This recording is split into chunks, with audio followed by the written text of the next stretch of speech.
Buenas tardes a todos los que nos visitan. Esta es la licenciatura en arqueología, aquí con su sede en Chiapa de Corzo de la UNICACH. Y hoy nos encontramos con una nueva presentación en este ciclo sobre colegas que trabajan sobre temas arqueológicos, no solamente en nuestra región o nuestro país, como es en este caso, en el cual contamos con la presencia de un buen amigo y el hermano de un excelente amigo también de aquí en el estado, y contamos con el arqueólogo Álvaro Brizuela Casimir, y que nos va a presentar junto con Gloria Bifano, arqueólogos que trabajan en Panamá. Lamentablemente, Gloria Bifano no se va a poder ir con nosotros, pero Álvaro sí. Si me permiten, leeré una breve semblanza de este extraordinario colega para que inicie su presentación. Álvaro Brizuela Casimir es arqueólogo egresado de la Facultad de Antropología de la Universidad Veracruzana. Tiene un doctorado de la Universidad de Huelva, España, en el programa de Patrimonio Histórico y Natural. Ha sido profesor de Arqueología y Antropología en la Universidad de Panamá, en la ULACIT, en la Universidad Veracruzana, y la Maestría de Restauración de la Escuela Nacional de Conservación, Restauración y Museografía de Lina. Su trayectoria profesional lo ha desarrollado en sitios arqueológicos precolombinos y coloniales de México y Panamá. Actualmente continúa laborando como consultor independiente en temas de arqueología, patrimonio cultural y museos en Panamá. Mi estimado Álvaro, pues todo el escenario es tuyo y estamos muy contentos de tenerte con nosotros hoy aquí y que la gente conozca, ¿no? La función de este tipo de pláticas es difundir lo que hacemos, lo que hace la arqueología y nuestros colegas. Y en este caso, pues un tema súper interesante que pocas veces tenemos la oportunidad de conocer qué es lo que se realiza fuera de nuestras fronteras y en este caso Panamá. Mi estimado Álvaro, el escenario es tuyo. Ok, bueno, primero que nada, muchísimas gracias por la invitación y la oportunidad. Gracias por permitirnos viajar a México, aunque sea unos 60 minutos cortos, pero bueno, y que en algún próximo tiempo, momento, podamos hacer esta presentación un poquito más amplia y de forma presencial. Voy a apagar la cuestión esta porque creo que el internet a veces se vuelve medio loco y para que sea un poquito más fluido, así que va para allá. Bueno, hemos de comenzar indicando que, pues sí, somos dos arqueólogos mesoamericanos radicados acá en la Baja Centroamérica, que estamos trabajando pues ya desde hace algunos años por estas tierras. Y evidentemente estamos encontrando una serie de contextos arqueológicos que prácticamente son un poquito diferentes a los que solemos encontrar en Mesoamérica, sobre todo por el tema de la ausencia de una monumentalidad, ¿verdad? Entonces, esto supone a veces un reto muy grande porque las personas eh, es un poco difícil hacerles eh, visualizar cómo este patrimonio arqueológico precolombino que está en Panamá presente, ¿verdad? Existe porque pues simplemente no se ve. Está todo, la mayoría, yo diría que poco más allá del 99% de los restos arqueológicos precolombinos en Panamá están bajo tierra y es muy difícil hacer este ejercicio para que el colectivo de la sociedad pues más eh, vea, ¿no? Así que bueno, oye, espérame, ¿qué hice? No sé. Evidente, bueno, vamos a dar un panorama general a través del ejercicio profesional que hemos tenido la oportunidad de llevar a cabo. Les vamos a mostrar con algunos ejemplos muy cortos, espero, dar un panorama pues aproximado de la cultura material que se encuentra por estas tierras y que en algunos casos pues está relativamente ligado a ciertos episodios de la historia precolombina mexicana también, ¿no? Evidentemente, bueno, vamos a empezar con que la normativa panameña contempla la protección y la divulgación y demás de los recursos arqueológicos como bienes culturales que prácticamente está consignado desde la Constitución Política de la República, ¿verdad? Y de ahí pues se desprende la normativa que le da cabida y protección a este recurso cultural. No me voy a detener en señalarles cada uno de ellos porque nos estaríamos aquí dedicándole bastante tiempo y creo que baste mencionar con que hay una normativa que protege y conserva los restos arqueológicos. Sin embargo, cabe señalar que esta normativa le hace falta un poquito de revisión porque por lo menos nosotros nos estamos dedicando a, a lo que se dice arqueología de contrato o trabajos de arqueología de rescate o salvamento en proyectos de desarrollo eh, que puede ser particular, privado o gubernamental, donde tiene una implicación, digamos, comercial o de salud o de comunicaciones, etcétera.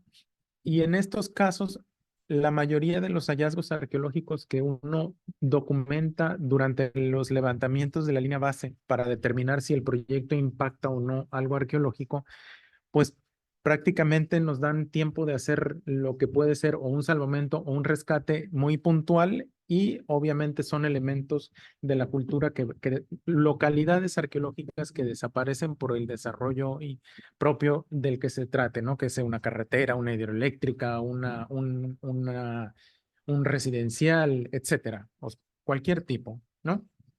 Entonces, bueno, por lo menos en Panamá tenemos dos grandes rubros o grupos de vestigios arqueológicos que se engloban entre los precolombinos, que va desde la primera aparición o ocupación o uso, ¿no? Del espacio en Panamá, aproximadamente unos 12 o 15 mil años antes del presente, ¿verdad?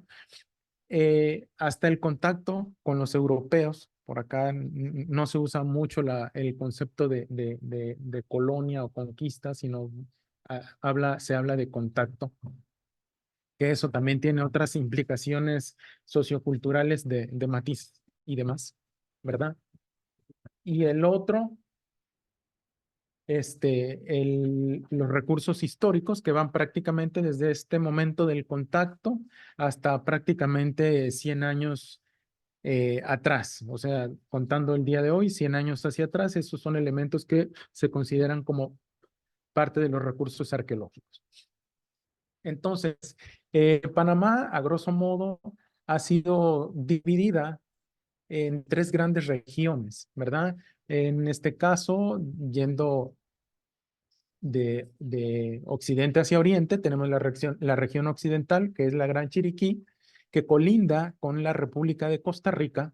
Tenemos la región central, que es una donde salen la mayor cantidad de información de hallazgos arqueológicos por lo trascendente digamos, noticioso de estos hallazgos. Y la región oriental o Gran Darién, que colinda con la República de Colombia. Guardadas proporciones es como hablar de área maya, área olmeca, etcétera, etcétera, ¿no? Hay una periodización, ¿verdad? Que va poco más allá de 11.500 años antes del presente hasta el periodo quinto, que es el 1500 aproximadamente después de Cristo, donde, bueno, han ocurrido una serie de cosas y uno trata más o menos de identificar los hallazgos en este esquema y algunos otros que están, otro tipo de propuestas cronológicas para el desarrollo cultural de las sociedades precolombinas panameñas, que, bueno, con las fechas de carbono 14 y demás se va refinando y afinando un poquito más esta clasificación cronológica propuesta de hace algunos años, ¿no? Este es un mapa que hace alusión a los cacicazgos que había en el actual territorio panameño hacia la llegada de los españoles, ¿verdad? Así que esto tiene una base, digamos, etnohistórica de propuesta para saber qué grupos humanos o qué caciques estaban ocupando qué partes del territorio. Ok, entonces, para entrar en materia, nosotros hemos tenido posibilidad de trabajar pues prácticamente con diversos elementos de la cultura precolombina, de la cultura material precolombina y colonial aquí en Panamá.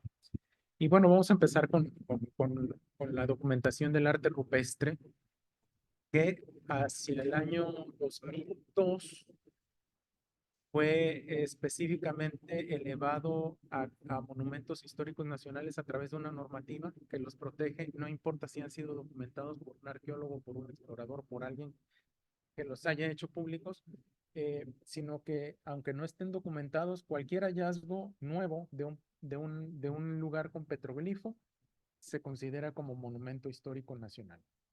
Entonces, entre los años 2003 y 2005 aproximadamente, realizamos una serie de exploraciones en campo para documentar arte rupestre, avalados, por un lado, por una institución gubernamental que se llama PRONAT, que es programa, era el Programa Nacional de Administración de las Tierras, ahora se llama, eh, ay, espérame, se me ha ido el nombre, la autoridad de tierras, que es la que regulariza toda la tenencia de la tierra en el país, y después el CENACYT, que es como la institución homóloga del CENACYT, del CONACYT, perdón, en México, nos dieron un apoyo, ¿verdad? Tuvimos un proyecto que resultó favorecido y bueno, con esos dos instituciones gubernamentales hicimos un proyecto para documentar arte rupestre en la provincia de Chiriquí, la que colinda, reitero, con la República de Costa Rica. Obviamente, bueno, tenemos algunos antecedentes de la documentación del arte rupestre en Panamá. Pero bueno, en el caso que nos ocupó a nosotros, para llegar, porque obviamente la provincia es muy grande y el presupuesto tampoco daba para hacer una prospección como si fuéramos a hacer una especie de atlas arqueológico de la provincia, nuestra propuesta inicial para acercarnos a este arte rupestre en la provincia fue hacer encuestas con los estudiantes de primaria en los diferentes centros educativos de la provincia. Generamos unos instrumentos para que a través de esta información que ellos se llevaban a su casa para preguntarle a sus papás y demás familiares o vecinos, nos pudieran dar pistas de por dónde podíamos llegar a encontrar arte rupestre que ya fuera conocido a nivel social. Y bueno, esto nos ayudó un poquito a optimizar tiempos y nos permitió realmente documentar poco más de 50 localidades de arte rupestre y otras tantas más de otra naturaleza, ¿verdad? Que no solamente se dedicaban, sino que había sitios arqueológicos de otro tipo, ¿verdad? Y fue una experiencia bastante agradable. Y bueno, generamos mapas con la gente de PRONAT, como ellos estaban titulando tierra, necesitaban saber quiénes tenían en sus predios algún recurso arqueológico para, al momento de dar los títulos, incluir estos recursos para que ellos los conservaran. Y bueno, en el caso de Senacid, pues para complementar la verificación de arte rupestre en el resto de la provincia, porque con una institución hicimos una parte y con otra. Al final del día, pues generamos a nivel de esta provincia, reitero, una documentación de poco más de 50 y tantos, 60 y tantas localidades, ¿verdad? Que evidentemente no son todas las localidades que existen, pero sí son las que aparentemente la gente en la provincia conoce. Así que fue un ejercicio bastante interesante de participación ciudadana que yo considero, no porque lo hayamos hecho nosotros, exitoso porque pues finalmente rindió unos frutos bastante positivos. Para la documentación del arte rupestre, nosotros empleamos una técnica no invasiva, ¿verdad? Que era prácticamente como lo que ven en la imagen superior derecha, colocar un plástico transparente y con un marcador indeleble, negro. Sí, la mayor parte del tiempo era negro, si no había negro conseguíamos azul, pero un color fuerte, ¿verdad? Para hacer una especie de calcos, ¿verdad? De los diseños. Y estos calcos después los copiábamos en papel bond que procesábamos digitalmente con una fotografía o con un escáner para poderlos tener en formato digital. Entonces, a ver, espérame. Y bueno, podemos mencionar que por la ubicación, eso sí logramos discernir, hay lugares que están en parajes con vistas a la montaña, otros con vistas al mar, a los ríos, adentro de los ríos, ¿verdad? Tenemos lugares donde hay una sola piedra o tenemos lugares donde hay varias piedras, ¿verdad? Algunas piedras tienen un solo diseño y hay otras que están abarrotadas de diseños, ¿verdad? Entonces, logramos documentar todo eso, ¿verdad? Y bueno, a grosso modo definimos pues estilos que percibimos como diseños tanto abstractos como figurativos, ¿no? Entonces, evidentemente, nosotros no nos atrevemos a tratar de decirle a las personas, este petrolifo dice esto, este petrolifo dice esto otro, o significa esto otro, porque realmente no tenemos un asidero, ¿verdad? Que nos lo permita y yo siento que eso no es como lo más correcto, por lo menos no en esta etapa inicial de la documentación, ¿verdad? Entonces, bueno, si bien es cierto aquí tenemos diseños que se podrían interpretar como muy realistas, pues tampoco es que nosotros sepamos si efectivamente, por ejemplo, el dibujo de arriba a la izquierda corresponda a una mariposa, el dibujo de abajo a la izquierda a la derecha a otra mariposa, ¿verdad? Pero bueno, a nuestra actualidad puede dar la idea de que es eso, pero no tenemos certeza de que realmente hayan querido representar eso y si lo representaron, cómo se liga esto con la cosmovisión de esos grupos ancestrales, ¿verdad? Ok. Tenemos dibujos antropomorfos, ¿verdad? Están los personajes ahí, muy claramente, ¿verdad? Y otros que son, pues, digamos, muy ideográficos, ¿verdad? Bueno, tienen un conjunto de elementos, ¿verdad? Pero que evidentemente pues no podemos generar una lectura. La imagen ampliada aquí abajo a la derecha, que es el dibujo procesado del calco, salió un poquito pixelada la imagen, pero la versión original se ve mucho mejor. Las rayas son como más continuas.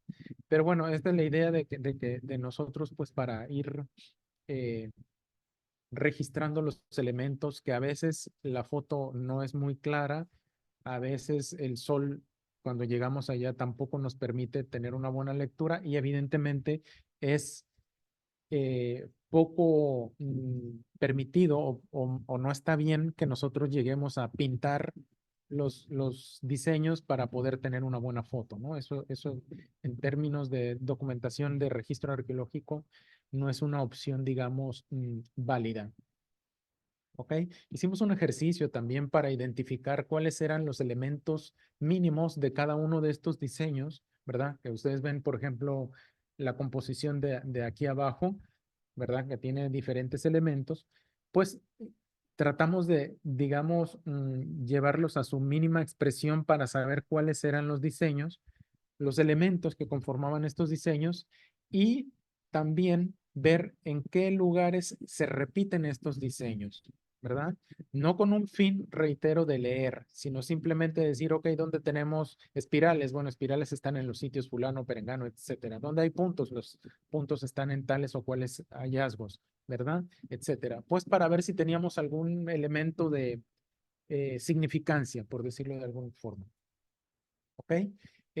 También hicimos un ejercicio de exhibición museográfica en uno de los sitios que están elevados a parque arqueológico. Uno de los pocos parques arqueológicos en Panamá es este que se llama el Nancito, ¿verdad? Y bueno, ahí propusimos una técnica de copiar o replicar estos diseños en arcilla cocida, ¿verdad? Y hacíamos los calcos y los reducíamos un poco en su tamaño, le dábamos los diseños, le dimos los diseños a un ceramista y él los reprodujo, pues para que la gente en los momentos en que no se ve bien, por lo menos tengan una idea de lo que están viendo ahí. Obviamente, al momento en que tomamos esta foto, sí se veía porque vamos, alguien limpió, pero desde que hicimos esta propuesta en adelante ya no se permite que la gente del parque los limpie, así que a veces no se pueden ver bien todos los diseños, ¿no? Otro tipo de contextos que hemos excavado también son los lugares de entierro. Entonces, seguimos en Chiriquí. Les voy a mostrar ahora dos ejemplos de dos proyectos que llevamos a cabo. Uno se llama Barrigón, que fue para el proyecto STI, una hidroeléctrica, y el otro, el proyecto de un sitio que se llama Chuspa, que también es para otra hidroeléctrica, ¿verdad? Y donde, bueno, básicamente identificamos y excavamos una serie de tumbas. Estos recursos de este sitio, ¿verdad? Barrigón, que están señalados por piedras, son de esos pocos sitios arqueológicos en Panamá que uno puede identificar, digamos, a simple vista, ¿verdad? Porque son muy obvios en el paisaje, se ve el cúmulo de rocas, ¿verdad? De canto rodado, y eso es lo que delimita y señala el lugar de enterramiento. Pero fuera de eso, salvo los montículos que están en el caño y otros montículos que hay en Sitio Drago, en Bocas del Toro, eh, muy pocos elementos son así como obvios en el paisaje para que uno, sin hacer mayor esfuerzo, identifique que ahí hay un sitio arqueológico. No hay montículos en así de manera abundante como en Mesoamérica, ¿verdad? Porque, bueno, la gente por acá tenía otro estilo de vida, otras costumbres, ¿no? Este proyecto lo hicimos entre el 2000 y el 2003. Tuvimos varias temporadas de excavación en este sitio arqueológico, ¿verdad? Donde identificamos no menos de 50 sepulturas y pudimos excavar por lo menos 10 o 12 de ellas. Y evidentemente, como ustedes se percatan, el suelo es una arcilla que es bastante agresiva con los restos orgánicos, ¿verdad? E incluso también con los restos de la cultura material, este tipo de suelo es muy agresivo. Y obviamente, pues, después de un tiempo de estar los restos expuestos ahí, pues se vuelven, ahora sí que se vuelven polvo, ¿no? Se vuelven tierra. Y bueno, tocó documentar las cosas que sobrevivieron y que pervivieron al tiempo. Entonces, ustedes ven, pues dejamos durante el proceso de excavación, dejamos piedras in situ para tener, digamos, un nexo visual de cómo es la tumba, ¿verdad? Cómo se marcaba la tumba y qué es lo que hay abajo, qué es lo que encontramos y lo que identificamos abajo de ella, ¿verdad? Entonces, bueno, ahí organizamos los materiales como los fuimos encontrando, la forma, la posición, se hizo toda la documentación, etcétera, ¿verdad? Ya en gabinete, bueno, se llevaron los materiales al laboratorio de restauración y conservación para que les dieran un tratamiento de unir fragmentos, consolidar paredes, etcétera, porque los materiales sí estaban realmente bastante frágiles. Y bueno, después procedimos con todo este análisis de materiales que nos permitió definir y afinar un poco la cronología y la tipología propuesta al momento, ¿verdad? Para hacer un pequeño aporte con la investigación, ¿verdad? En esta excavación, pues logramos recuperar no menos de 120 artefactos completos, ¿verdad? O en bastante buen estado, digamos, en bastante integridad, es la palabra, ¿sí? Que estaban casi completas, entre piezas de arcilla, o, ¿sí? Cerámica, y piezas de material lítico. Pero bueno, para que tengan una idea aproximada, y al final la empresa patrocinó la construcción de un edificio para inicialmente hacer una exhibición de todo el material que fue excavado ahí, pero desafortunadamente, digo yo desafortunadamente, al momento de hacer la ejecución no contaron con la intervención o la participación de un museógrafo o un museólogo, y al final del día, pues esto quedó como una especie de gabinete de curiosidades, porque la exhibición de las piezas en realidad no fue la más adecuada. De hecho, estamos en conversaciones con las personas de ahí, pues para ver si se hace una nueva propuesta que le dé una exhibición y un tratamiento a las piezas un poco, digamos, más adecuado a lo que se tiene en la actualidad. Pero por lo menos se llegó a divulgar públicamente la información que al final del día es parte de lo que uno busca, ¿no? Que todo el proceso de investigación llegue a la gente y no se quede solamente en informes para el gobierno. Este es otro caso, ¿verdad? De otro sitio de enterramiento, ¿verdad? Que como pueden ver, la excavación se llevó a cabo prácticamente en el área de servidumbre entre una carretera y una finca particular, que el proyecto hidroeléctrico tiene contemplado en esa servidumbre meter una tubería para pasar el agua que colecta en aguas arriba del río para mandarla a la casa de máquinas, y que la turbina, pues con esta agua que se captó y va a pasar por esa tubería, genere la electricidad. Entonces, bueno, dimos con un elemento arquitectónico que obviamente, como ustedes se pueden percatar, si bien es cierto que está bastante próximo a la superficie, en realidad al inicio eso no se veía. Todas esas piedras estaban bajo la capa de tierra, y es un rasgo que evidentemente si uno no lo excava, pues la gente que esté por ahí no se percata de su existencia, y es un poco difícil a veces demostrar o conversar con las personas para que uno les explique qué es lo que estaba ocurriendo ahí, ¿no? Entonces, como podrán ver, la matriz del suelo fue excavada para generar, digamos, las fosas donde dispusieron o enterraron a los difuntos en aquel momento, ¿verdad? Y obviamente, pues también los restos mortales de estas personas a través de tanto tiempo, pues no se han conservado y solo quedó la cultura material consistente con artefactos de arcilla o de piedra. De ahí en fuera no había más nada que poder documentar. Y estas son algunas de las vasijas que logramos documentar en ese sitio arqueológico, ¿verdad? Y como podrán ver, bueno, eh, hay piezas de uso cotidiano y hay otras que pueden ser consideradas como uso ritual, un metate.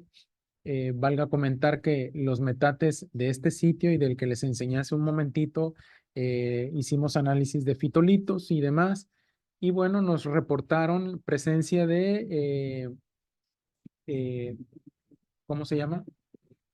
Restos de maíz, restos de yuca, y también de un poroso que hay una planta por acá que se come que es como el pixbae.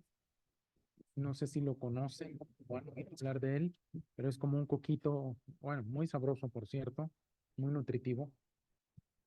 Y bueno, en estos sitios arqueológicos, todos estos materiales nos dieron posibilidad de tomar muestras de carbón, y todo eso lo mandamos a fechar. Nosotros utilizamos bueno, utilizamos un laboratorio que se llama Beta Analytic, allá que está en Miami, y todas las muestras de carbón las mandamos con ellos.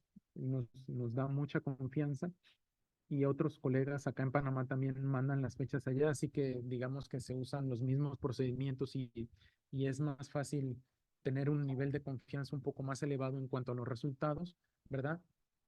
Y bueno, como ustedes pueden percatarse, tenemos material que oscila entre el 500, 650, que es el sitio Barrigón, y los demás de Chuspa, que prácticamente están oscilando entre el 900 y el 1400 más o menos, ¿verdad?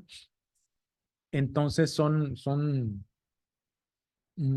materiales que podríamos decir que algunos se ligan un poco con el clásico o el posclásico mesoamericano. pasando a otro sector del país, ¿verdad? Este fue un hallazgo fortuito que hubo en un terreno de un señor que iba a ampliar la entrada de su propiedad para, él tiene un molino de maíz y de granos ahí en su terreno. Y pues para que los camiones pudieran entrar con mayor facilidad, él optó por ampliar la entrada y cuando amplió la entrada, pues la máquina topó con unos fragmentos de vasijas que estaban llenos de huesos. Y bueno, nos llamaron y fuimos allá hubo que hacer un trabajo ahí, digamos, ad honorem, pero bueno, finalmente fue una experiencia bastante interesante porque pues nunca habíamos documentado un hallazgo de esta naturaleza en ese sector del país. Y bueno, ahí estoy con el colega antropólogo, arqueólogo Carlos Fitzgerald, el que está en la imagen de en medio arriba, donde están otros tres señores que son los funcionarios del patrimonio cultural, que son el ente encargado de dar los permisos de investigación acá en Panamá del Ministerio de Cultura, que es la Dirección Nacional de Patrimonio Cultural, que ellos fueron a verificar el trabajo que estábamos haciendo en campo y demás, ¿no? Otro proyecto en el que estuvimos trabajando como consultores externos, ¿verdad? Es un proyecto en una famosa mina que ahora la Corte mandó a cerrar, pero bueno, donde documentamos durante nuestro periodo de participación un promedio de 700 puntos con hallazgos arqueológicos en el área donde se estaba desarrollando esta mina, cosa que cuando se hicieron los primeros estudios se decía que ahí no había nada, etcétera, etcétera. Bueno, hasta que llegamos nosotros y empezamos a encontrar. Bueno, primero otro colega que dio cuenta de unos hallazgos iniciales, un norteamericano que vino a trabajar en una segunda oleada en el área. Y después nosotros, bueno, a través de tanto tiempo de trabajar ahí, pues sí dimos cuenta de poco más de 700 localidades y después el proyecto siguió hasta que ahora lo pararon y hubo otros tantos hallazgos más, pero bueno. Básicamente lo que les estoy hablando sigue siendo arqueología de rescate en estos trabajos de consultor independiente, porque no estamos ligados a ninguna institución ni académica ni gubernamental para el ejercicio de la profesión, que esto, por lo menos en Panamá, sí está permitido, que uno como independiente trabaje haciendo arqueología, pero obviamente hay que pedir permiso, hay que registrarse en patrimonio histórico como profesional de la arqueología y listo, ¿no? En estos proyectos, pasando ahora a Gran Darién, este, tuvimos la dicha de dar con el hallazgo de una punta cola de pez. Esta es una de las piezas, digamos, de la cultura material más antigua o de lo más antiguo que se ha encontrado acá en Panamá. No por esta punta, sino por otras que obviamente ya se habían reportado previamente, pero este es un hallazgo complementario en un lugar donde se iba a desarrollar una urbanización, ¿verdad? Al norte de la ciudad. Y pues dimos cuenta con este hallazgo que pues para nosotros revistió singularidad e importancia, ¿verdad? Eh, También trabajamos en Panamá Viejo, un sitio arqueológico que tiene un componente precolombino y un componente colonial, ¿verdad? En este caso nos tocó hacer el rescate en un proyecto que iba a cambiar el trazo de una calle que segmentaba al sitio arqueológico en dos. Entonces se replanteó el trazo después de un esfuerzo de más de 10 años de estar dando y dando para sacar la calle que históricamente había sido construida en mitad del sitio, para sacarla del sitio y dar al parque arqueológico una mejor posibilidad de visita. Así que durante de estos trabajos de mitigación, pues pudimos documentar ahí también una serie de hallazgos precolombinos relacionados con enterramientos eh, y otros tantos con viviendas. Así que, bueno, para que vean un poquito de la cultura material y las tradiciones en cuanto a la disposición de los muertos, a diferencia de los otros sitios que les mostré. En Panamá Viejo, bueno, también la diferencia de tiempo es diferente, ¿verdad? Estamos hablando de unos restos que tienen quizá, mm, por lo menos con los de Barrigón, no menos de 1000 años, y con los de Chuspa, no menos de 400 años de menos antigüedad, o sea que son más recientes, pero también el sustrato en Panamá Viejo es un poco diferente. Estos que estamos viendo aquí son arcilla, pero es una arcilla mezclada con arena, y los que están en el mismo sitio arqueológico depositados en la arena de la playa, se conservan los restos, por lo menos los restos óseos, sea de personas o de algún otro animal, se conservan con muchísimo mayor grado de integridad, ¿verdad? Este es otro caso de enterramiento para que puedan ver las diferentes formas de enterramiento, ¿verdad? También se disponían de los restos humanos adentro de grandes urnas, ¿verdad? Que eventualmente, al igual que esta, ¿verdad? Eh, podía haber una persona o más de una persona depositada allá adentro. Y estas urnas tenían una tapa como la que ustedes pueden ver en el dibujo del lado inferior derecho, ¿verdad? Y esa era una costumbre de enterramiento en la época precolombina acá en Panamá. Otro sitio que logramos documentar se llama Villas del Golf número 2, donde también aquí desarrollaron un proyecto inmobiliario, una serie de casas, ¿verdad? Desarrollo urbano. Y en este caso nos tocó documentar una aldea, ¿verdad? Una aldea de la época precolombina también, que estaba dispuesta en la parte superior de una colina, ¿verdad? Y alrededor de la parte superior y en las laderas de la colina, por todos lados había restos arqueológicos.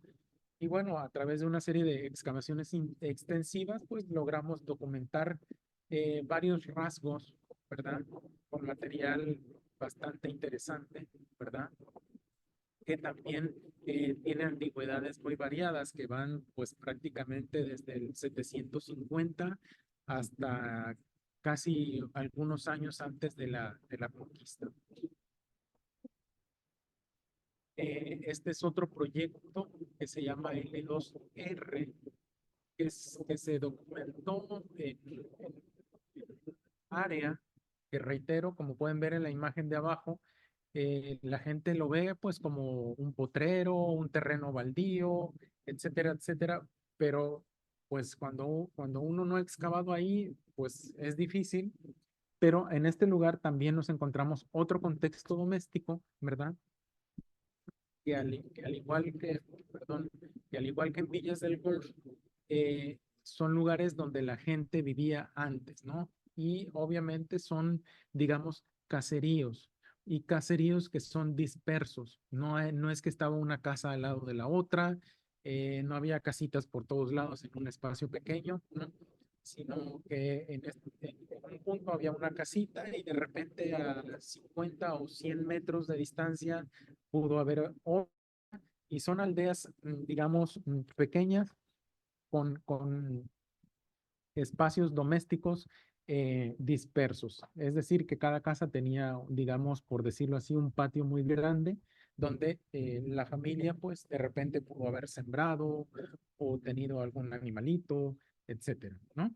Y bueno, también ahí, esta es parte de la cultura material que colectamos, y bueno, la hallamos en estado fragmentado y hubo que mandarla con la conservadora para que tratara de documentar y darle consistencia a estos fragmentos, darle sentido a los fragmentos que están ahí rotos, que rotos no nos decían mucho, ya cuando los unen, entonces ya tenemos formas, dimensiones, etcétera, y ya uno puede más o menos unirlo a la tipología previa, y si no, pues complementamos con hallazgos nuevos si es que lo son, ¿no?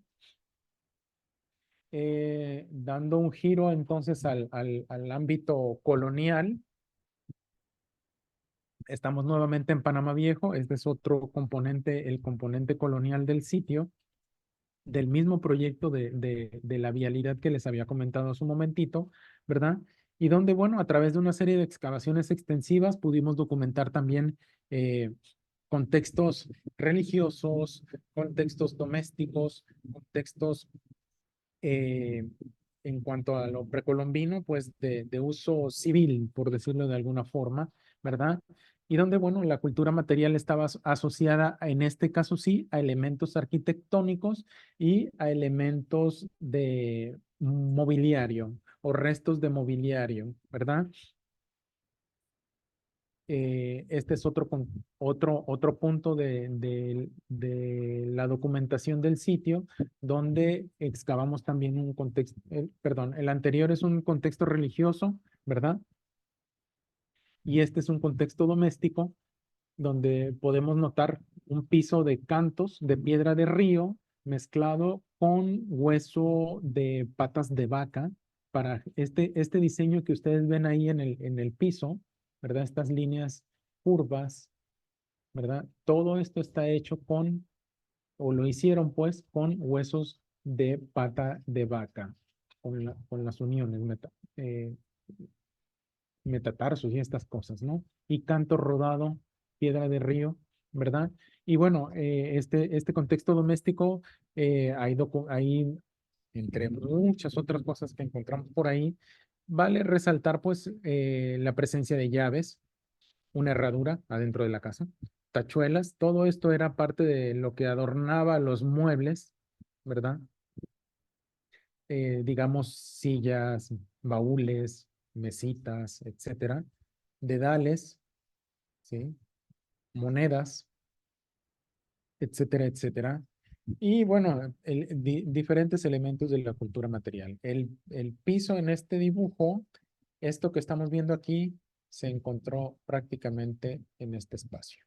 Tenemos los muros. ¿Eh? Ok. Otro sitio colonial que también pudimos excavar es una parte del castillo de San Lorenzo, el Real de Chagres, ¿verdad? Donde documentamos los restos de una estructura que aparentemente pudo ser una pequeña vivienda, ¿verdad? Y como pueden ver, el sustrato no es muy profundo, 10, 20 centímetros, ¿verdad?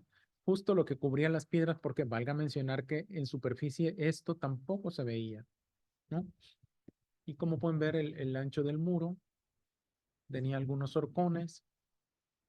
Y bueno, esta es la planta del castillo, que ya ha sido remodelado. Le han metido bastante mano a este lugar recientemente. Y bueno, también hubo necesidad de hacer limpieza del aljibe, un espacio que históricamente fue mal utilizado o subutilizado como depósito de materiales. Así que toda la piedra suelta que iban encontrando por ahí la iban echando allá adentro, la basura que generaban los turistas, etcétera, etcétera. Y esto estaba lleno prácticamente hasta aquí. Tiene una profundidad de aproximadamente 5 metros. Y esto estaba lleno casi hasta aquí de basura. Y esa toda la sacamos prácticamente a mano, como pueden percatarse, ¿verdad? El material constructivo, piedra, ¿verdad? Y basura, cantidades industriales de basura que sacamos de ahí. También en otro momento pudimos documentar el histórico Camino de Cruces, que era una de las dos rutas transísmicas que para el momento de la colonia la gente utilizaba para atravesar el Istmo de Panamá, ¿verdad? Y en esta ruta era en parte por el río Chagres, la parte acuática, desde, ay, perdón, desde el castillo de San Lorenzo, ¿verdad? Esto es el río Chagres, ¿verdad? Aquí se embarcaba la gente y se dirigía hacia el poblado de Venta de Cruces, y de Venta de Cruces comenzaba hacia la ciudad de Panamá el tramo terrestre del camino, Y bueno, ahí la gente pues o venía cabalgando o en recuas de mulas mandaban las cosas y demás, o hacían esta travesía por este camino o si no por el camino real que era un poquito más largo y ese iba a dar directamente a Nombre de Dios y Portobelo. Valga mencionar que la ruta del Camino de Cruces también se dirigía desde Panamá hacia Venta de Cruces, San Lorenzo y de San Lorenzo hacia Portobelo.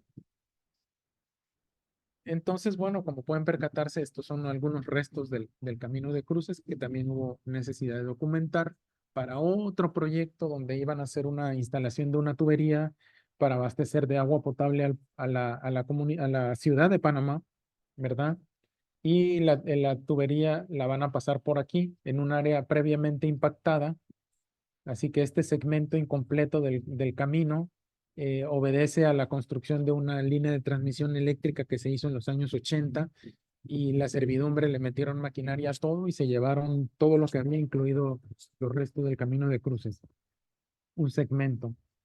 Así que llegamos nosotros pues a documentar parte de la parte de los restos que quedaban ahí. Bueno, y otra cosa que les había mencionado también, la labor de divulgación que nosotros hemos hecho con exhibiciones temporales. Esto que se ve aquí es la segunda exhibición temporal que hicimos con los materiales que sacamos del sitio Barrigón con el proyecto hidroeléctrico SPRI, el que les comenté que después hicieron un museo. Ya todas estas piezas están en el museo, pero hicimos un par de exhibiciones temporales para traer a la ciudad de Panamá ese material y que la gente aquí en la ciudad de Panamá lo pudiera ver, ¿verdad? También hicimos otra exhibición con los materiales que documentamos y rescatamos en el proyecto de la mina que les comenté, ¿verdad? Y bueno, hemos hecho una serie de charlas tanto en Panamá como en algunos congresos internacionales donde hemos llevado parte de los avances de investigación de las distintas cosas que estamos haciendo, ¿no?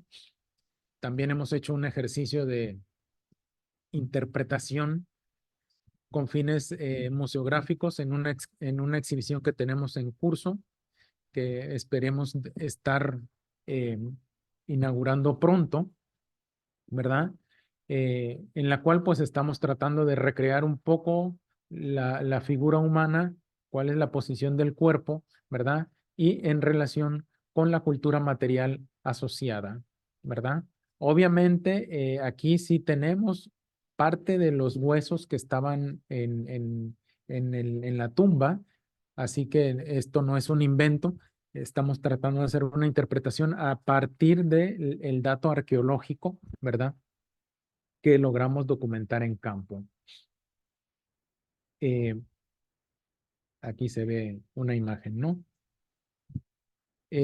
Bueno, en términos generales, no sé si hablé muy rápido, no sé si omití algo, eh, no sé si tengan preguntas, comentarios, sugerencias, críticas, etcétera, etcétera, etcétera. Esta es una vista un poco a lo rápido, rápido, pero yo prometo que cuando vayamos para Chiapas les vamos a llevar más material para poder hablar, si quieren, toda una semana de estas cosas.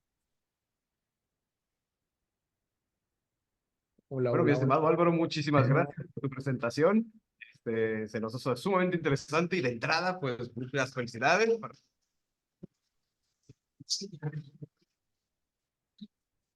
Te agradecemos el compartir tus conocimientos y experiencias. Se me hace bastante interesante lo que nos acabas de plantear. Y sobre todo, para mí, por lo menos, yo creo que los compañeros, los estudiantes que tenemos aquí, también ver las diferencias en el sentido legislativo, ¿no? De la normativa que aplica. Porque por lo menos aquí en México es prohibida o no está reglamentada la arqueología de contrato, por ejemplo, ¿no? Todo tiene Exacto. que ser institucional o por las instituciones. Allá sí puedes formar tu compañía y presentar presupuestos y realizar el proyecto de salvamento, cosa que aquí no está permitido, ¿no? Así es. Y por otro lado, pues tenemos todos estos contextos, ricos contextos que nos presentas desde el presencia temprana del hombre con estas colas de pescado, estas bellísimas puntas de proyectil hasta la colonia, ¿no? Yo creo que es Sí, interesantísimo. sí, sí, sí. Bueno, de repente, si quieren, y hay la posibilidad, podemos organizar una segunda en la que podamos hablar un poco más de los materiales, ¿no? De hablar de estilos, tradiciones, regiones, cronología, ¿no? Para ampliar y complementar lo dicho, que es prácticamente el proceso de obtención de esta información en campo, ¿verdad? Pero si hay posibilidad, ¿no? Y, Sí, y, sí, si, sí. y si pudiera Yo- ser allá, pues todavía mucho Te da mejor. mejor. No, no, no, conste que no estoy diciendo que me paguen el boleto. Yo igual cuando vayamos para allá, que tenemos que ir para allá eh, a fin de año, la podemos organizar. Claro que sí, ¿no? Yo creo que en lo personal también me interesaría, y a lo mejor a los chicos también, una que fuera, una plática que fuera más en concreto sobre la arqueología histórica, porque tienes unos contextos padrísimos, ¿no? O ¿Sí? sea, Bueno, en esto también tenemos bastante información. sí, ese proyecto que tienes de Panamá Viejo con la Macuquina, no, eso está fenomenal. Sí, sí, sí, sí. Y sobre todo también porque, pues a veces en la universidad, por lo menos cuando yo estudié allá en Jalapa, estamos hablando del siglo pasado. Sí, yo tuve un estudiante que me dijo, ay, profesor, ¿cómo fue que me dijo? Usted estaba en Panamá Viejo el año que yo nací.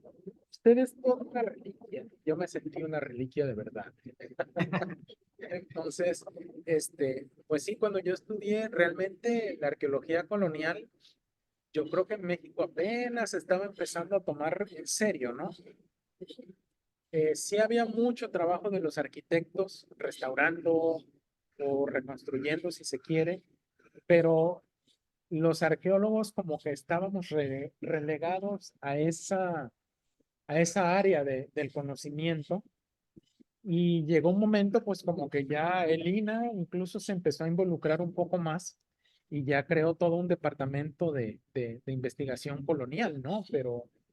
Pero no se hacía mucho. Y uno encuentra unas cosas de verdad que uno se queda así como maravillado. Y no porque sea esta tradición hispana, ¿no? Sino porque son cosas completamente diferentes a lo que uno encuentra en otras cosas, en otros contextos. Exactamente. Pues no sé si los chicos tengan alguna pregunta Bueno, en este caso, Acércate, acércate. Eso sí, que se acerquen. Yo Sí. no lo oigo.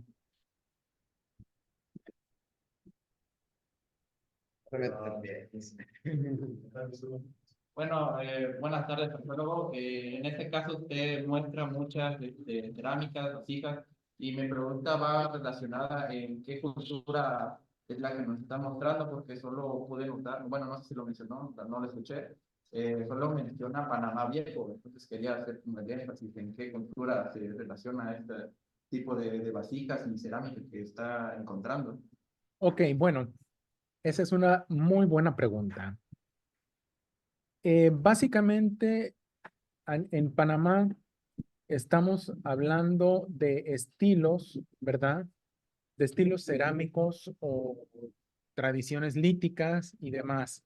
La filiación étnica es un tema que todavía está un poquito así como en veremos, porque si bien es cierto que todos son parte de la tradición chipchense, ¿verdad? De esta filiación, em, hacemos un link con los nombres de los cacicazgos que se reportaron en el momento del contacto, ¿verdad? Entonces, dar una adscripción a muchas cosas es un poco difícil en este momento, ¿no? Pero la mayoría de los materiales, por lo menos, digamos, de la mitad del país hacia el occidente, tiene que ver con la gente Nove Burlé, ¿verdad? Y los que están, digamos, hacia el lado colombiano con los Verá Huaunán y Punas, ¿verdad? que de un tiempo para acá se les dice, se les ha nombrado formalmente gunas, pero eso es una discusión con la que yo personalmente no estoy de acuerdo, pero ya esa es otra historia. Entonces es un poquito complicado, a diferencia de, por ejemplo, en México, que tú dices, esto es maya, esto es meca, esto es mixteco, zapoteco o náhuatl o huasteco, por ejemplo, ¿no?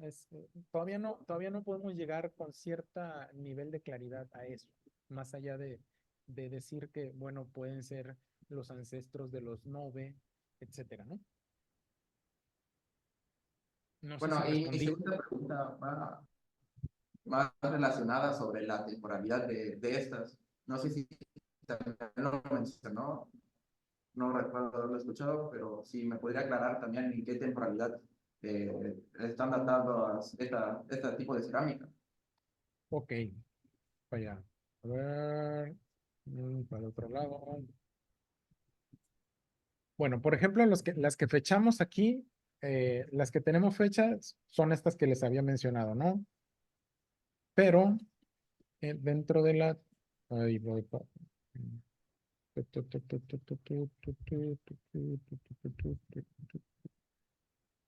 Si tomamos como consideración esta tabla, ¿verdad? Estaríamos, la mayoría de lo que ya les he mostrado en este momento, estaría en el periodo, lo que aquí se llama como periodo 5, 4B, ¿verdad? La mayoría, a los dos últimos periodos de lo que ven en esta tabla, la mayoría de lo que hemos visto en esta presentación. Y la primera pieza, la pieza de la cola de pez se estaría aquí, prácticamente. Perdón, en el 1B. Aquí está puntas cola de pez. Pero la inmensa mayoría de lo que hemos estado hablando va en estos dos momentos. Por eso les comentaba que de repente podemos hacer otra donde hablemos puntualmente de la cronología, los estilos cerámicos. Por ejemplo, el hallazgo reciente que hubo en Panamá, o bueno, que se divulgó en Panamá y en redes hace un par de semanas del Caño, del sitio arqueológico El Caño, se está hablando de la cultura Coclé. Pero bueno, ese es un término que también está en discusión y que no ha sido consensuado con todos los especialistas de la materia, ¿verdad? Entonces, decir que la gente que hizo eso son los Coclé, bueno, la provincia se llama Coclé, pero todavía no podemos llegar a ese nivel. Si de verdad ellos se autodenominaban Coclé o qué, ¿no? Entonces tenemos material, por ejemplo, que es el más famoso del lugar, que corresponde a la tradición que se conoce como Conte, ¿verdad? Y ese es uno de los varios estilos cerámicos que hay en el sitio, pero pues estamos en ese sentido como que yo diría como un poquito en pañales. Nos falta mucha discusión al respecto, mucha disquisición teórica sobre eso. Y máxime pues que a diferencia de otros lugares no hay una documentación etnográfica tan amplia, ¿verdad? Y el movimiento de población también es tanto que bueno, ha habido grupos humanos que están aquí un momentito, se mueven para allá en otro momento. La migración también influye y en el paisaje van quedando cosas que es un poquito complicado decir esta la dejó tal y esta la pudo haber dejado este otro, ¿no? No, yo siento y es como un modo de autocrítica o de crítica constructiva. Creo que en Panamá nos hace falta mucho hablar al respecto. Gracias. ¿Alguien más? ¿Alguna otra pregunta del público que tenemos? A ver, creo que Camilo Colorado levantó la mano. Camilo Sí, Colorado. Sí, ¿Me escuchan? sí, Sí, sí, adelante. Bueno, doctor, muchas gracias por la plática. Yo tengo un par de preguntas. Mi primera pregunta es, ¿qué diferencias existen en los contextos mortuorios que usted ha recuperado en el Chiriquí panameño frente a los del Chiriquí costarricense?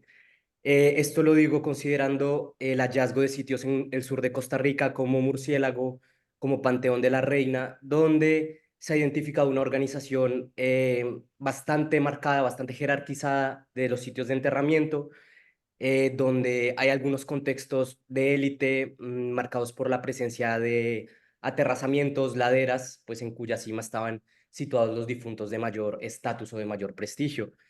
Y me llama la atención que, pues, en el caso panameño, como usted lo expresa, al parecer no se ha identificado, pues, este tipo de correlatos arqueológicos, ¿no? Parece ser que no existe tal grado de monumentalidad, diciéndolo de esta forma, como el que se ha registrado en el sur de Costa Rica.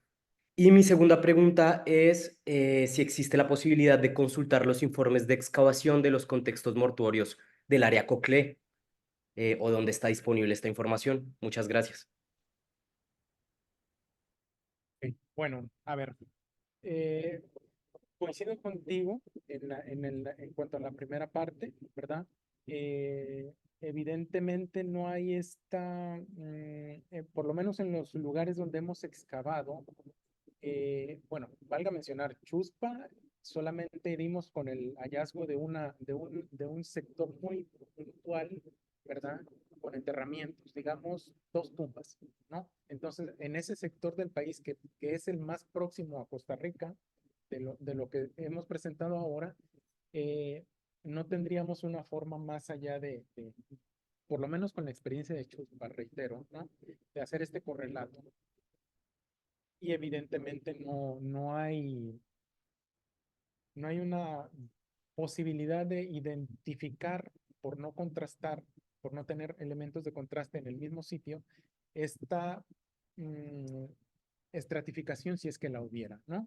Ahora, el caso de Barrigón, que es el siguiente, que está como a 40 kilómetros en línea recta hacia el oriente de Chuspa, o sea, hacia el oriente de Chiriquí, eh, sería ese sí podría ser un elemento de comparación porque el sitio Barrigón, a mi entender, era una pequeña, ese sí era una pequeña necrópolis, era un sitio dedicado exclusivamente a enterrar a las personas en 2 terrazas, ¿no? 2. Entonces, pero estamos hablando de 700 años más antiguo todavía, ¿no? Entonces son momentos un poco diferentes. Barrigón es tradición bugaba, ¿no? Eh, este, Aguas Buenas, ¿ok? Y lo otro, no, lo otro es más reciente, ¿ok? Entonces, por ese lado. Pero en Barrigón, si bien es cierto que identificamos estas 2 sectores de cementerio, mira que, espérame, precisamente, voy para adelante.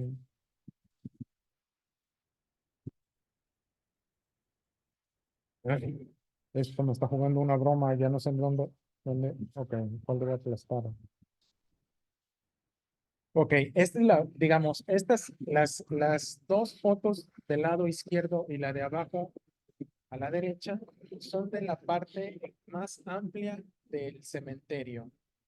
La foto de arriba a la derecha corresponde al segundo grupo de tumbas que estaba un poco más arriba en cuanto a posición de nivel de terreno, ¿sí? Y mira que la mayor cantidad de información la encontramos en las tumbas de abajo y no en la de arriba. Lo que encontramos en la tumba de arriba es esto, una ofrenda bastante simple, muy, digamos, muy pequeña, por decirlo algunas personas dirían muy pobre, por decirlo de otra forma. Y en la parte amplia del cementerio, pues encontramos una mayor cantidad de elementos ofrendados al muerto. Ahora, a mi entender, esta parte amplia del cementerio era donde enterraban a toda la gente que vivió en la comunidad X más próxima, ¿verdad? Porque todos los elementos que tenemos ahí son de la vida cotidiana, no es nada ornamental, no es nada suntuario, ¿verdad? Son piezas que estuvieron usando, o sea, que es, al que enterraron aquí era el que usaba estos utensilios, ¿no? Entonces, esto nos está dando también información, pues que no era el principal que debió estar en algún lugar. En el cementerio sí había una gran tumba que medía, en promedio, esta estructura, como ustedes pueden ver, la retícula es de 2 por 2, así que tendría un diámetro máximo de 5 metros, ¿verdad? Y una altura quizás sobre el nivel del piso promedio 60 centímetros, pero la tumba que denominamos número 1 porque que era la más grandota, era un montículo de aproximadamente 3 metros de altura.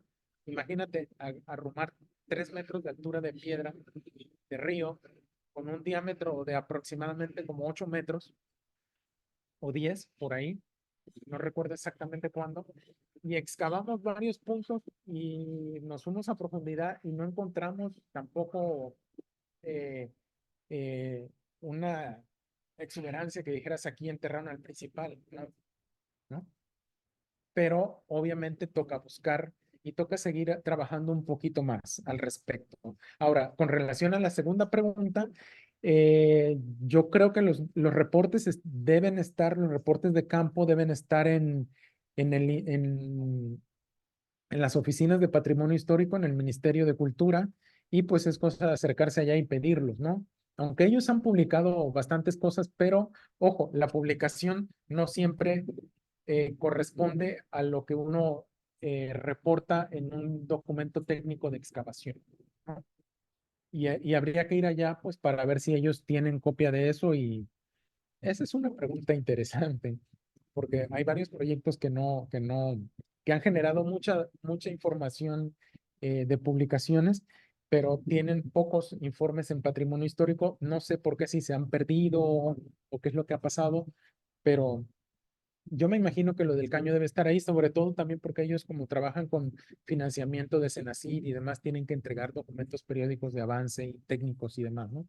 Es cosa de dar una vuelta por allá para ver. Gracias. De nada, de nada. Ok, no sé si hay alguna otra pregunta. Si no, bueno, le agradecemos fervientemente a nuestro querido amigo Álvaro por tan excelente contribución al conocimiento, educación de nuestros queridos chamacos aquí en Chiapa de Corzo, y al mío propio y al de los profesores que nos ven, porque sencillamente pues es fascinante, ¿no? No siempre uno tiene la oportunidad de conocer contextos así de viva voz de otras latitudes, y en este caso de Panamá. Y te Sí, tomamos la palabra para programarte en otra ocasión con otros temas fascinantes de la arqueología panameña y que nos sí, sí, ilustres. sí. De verdad, si les interesa y hay quórum ahí de los chicos que quieran saber algo, pues la organizamos, la planeamos y ahí le hacemos una especie de conversatorio en el que ojalá Gloria se pueda incorporar, porque ella prácticamente es la persona que ha estado haciendo el complemento. Prácticamente yo me dedico a hacer las excavaciones y ella me apoya con el análisis de los materiales y demás. Entonces, esa es también otra experiencia que yo pienso que ella debería poder compartir también con ustedes, y y ojalá tengamos oportunidad de hacerlo, si hay la posibilidad, de verdad, con todo gusto, porque finalmente es parte de lo que a uno le gusta también, ¿no? Porque no es solamente que vas y excavas y encuentras, pero pues también cuando compartes los hallazgos, sobre todo también con los estudiantes que son ahora sí que el relevo generacional, pues esa es la parte más satisfactoria del asunto, ¿no? Excelente, ¿no? Pues te agradamos la palabra, te volvemos a agradecer y pues muchas gracias. Estamos programando, como les había dicho, estamos preparando una exhibición en el Museo de Penonomé con el hallazgo de una tumba que es del estilo de las del Caño, pero guardadas proporciones obviamente más chiquita, eh, pero es la misma cultura, es la misma tradición, es la misma época, ¿verdad? Es la misma cultura material y solamente nos falta llevar al museo las piezas y cortar el listón, pero si les late, podemos hacer una charla del proceso de excavación de esa tumba, qué salió de la tumba y cómo lo estamos exhibiendo para que tengan un poquito de más conocimiento de eso, o si quieren de algo colonial, pues también tenemos ahí material para hablar horas y horas y horas. No, temas, temas salen, Temas pero hay. me gusta esa plática de mostrar todo el proceso, porque realmente cuando hablamos de arqueología o la educación de los arqueólogos, nos quedamos en la parte de investigación, ir al campo, excavar, sacar el contexto, presentar el informe en el mejor de los casos, pero no en la parte de difusión, ¿no? Ajá. Realmente no se nos educa en esa parte ya no digamos de difusión académica, sino ya de difusión para el público en Público general. general. Sí, Entonces esto que planteas se me hace muy interesante, ver todo el proceso ahora sí, de principio a fin, de lo que es sí, encontrar, a sí, planear un y proyecto, a la divulgación cultural. sí, porque, bueno, por dicha hemos tenido esa experiencia ya en varios momentos, en varios proyectos, y en realidad es un reto. Se dice fácil, pero no es tan fácil nada. No es tan fácil nada porque, vamos, yo veo esto y, y podemos tener la capacidad técnica y la posibilidad económica de recrear esto, pero ¿de qué me sirve llevarte esto y ponértelo en una sala de un museo si el reto mayor es que la gente que lo va a ver Entiendo. puede hacer una lectura, así sea visual en un momentito o los textos, tú no le puedes poner un chorote kilométrico porque después del segundo renglón ya nadie va a leer nada. Entonces, de verdad, es un reto impresionante dar estos highlights, ¿no? Estas cosas que se resaltan de los hallazgos o de la información que pudiste haber obtenido del trabajo para difundirlo, ¿no? Entonces, también tenemos ahora el plus de las nuevas tecnologías. Entonces, ¿cómo haces un manejo de una cosa con otra cuando quieres que vayan los niños de primaria y los niños de primaria a veces están más tecnológicos que tú y tú haces una propuesta que dices, no, pero es que eso ya es como del paleolítico inferior, ya ni siquiera el superior, porque ahora se hace esto y se hace lo otro y no sé qué. Entonces, de verdad que es un reto impresionante. Perfecto, ¿no? Pues estamos Hemos, apalabrados. hemos redactado el guión y lo que redactamos al inicio era, por decirte, 3,000 palabras y luego terminó en 200, porque no puedes hacer que una persona se ponga ahí a leer y a leer, porque no se puede, no hay poder humano, no hay poder humano que en un museo tú puedas tener a la gente ahí leyéndote una cuartilla de vete tú a que aunque sea información interesante y verídica y útil, a veces ese propósito de que la gente se lo lleve, no lo logras porque tienes demasiado texto, ¿no? El tipo de letra, los colores, todo eso. Entonces, yo pienso que si hay posibilidad, podríamos hacer una segunda y me atrevería a invitar al diseñador, me atrevería a invitar al antropólogo físico que hizo los estudios de ADN. En ese lugar obtuvimos dentro de los huesos no solamente información que nos permitió fechar, ¿verdad? Mandamos los huesos a fechar. También el antropólogo estimó sexo, edad, patologías. Resulta que la persona tenía un cáncer de, no me acuerdo que, no era cáncer, era sífilis. Eh, obtuvimos ADN, así que tenemos el grupo sanguíneo, un montón de cosas. Entonces, sería muy chévere si les late, pues la armamos. No me comprometo para dentro de un mes, pero sí de un par de meses en adelante y hacemos una nueva edición de esta presentación específicamente con ese proyectito y de repente también les atrae mucho, ¿no? Claro que sí, ¿no? Pues encantados. Mi estimado, pues muchas gracias y Bueno. a todos los que nos están viendo, pues muchas gracias por su presencia. Esto hace más rica el intercambio de información y que la labor que hace la licenciatura de arqueología aquí en Chiapa de Corzo para difundir el conocimiento, pues está sirviendo. No olviden, recuerden que esta charla se está siendo grabada y eventualmente la subiremos a nuestro canal de YouTube en Licenciatura de Arqueología y la pueden bajar y volver a gozar de toda esta información. Muchas gracias, nos vemos, hasta luego. Vale, hasta la próxima. Chao. Gracias.